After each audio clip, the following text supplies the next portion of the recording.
தான் தோண்டித்தனமாக தகவல் அறியும் உரிமை சட்டம் என்ன நோக்கத்திற்காக உருவாக்கப்பட்டதோ அதை சிதைக்கின்ற வகையிலே பொது தகவல் அலுவலரும் அதே போன்று நாம் பொது தகவல் அலுவலர் ஒழுங்காக நடந்து கொள்ளவில்லை, சட்டத்தை கடைபிடிக்கவில்லை, அவர் மீது நடவடிக்கை எடுங்கள்.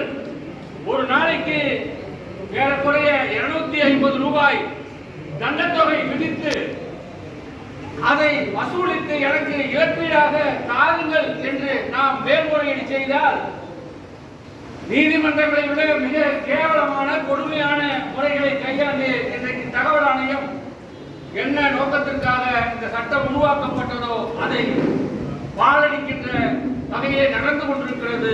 அதனை கண்டிக்கின்ற வகையிலே தகவல் ஆணைய சீரமைப்பு குழு என்கிற ஒரு குழுவானது சில ஆண்டுகளுக்கு முன்னால் உருவாக்கப்பட்டு அப்படி உருவாக்கப்பட்ட அந்த அமைப்பானது அதற்கு தலைமையேற்று இன்றைக்கு தமிழகத்தில் மிகப்பெரியதொரு சட்ட புரட்சியை பட்டி தொட்டிகள் எல்லாம் ஏற்படுத்திக் கொண்டிருக்கிற 10 ரூபாய் இயக்க தலைமையிலே இன்றைக்கு இந்த போராட்டம் நடைபெற்றுக் கொண்டிருக்கிறது.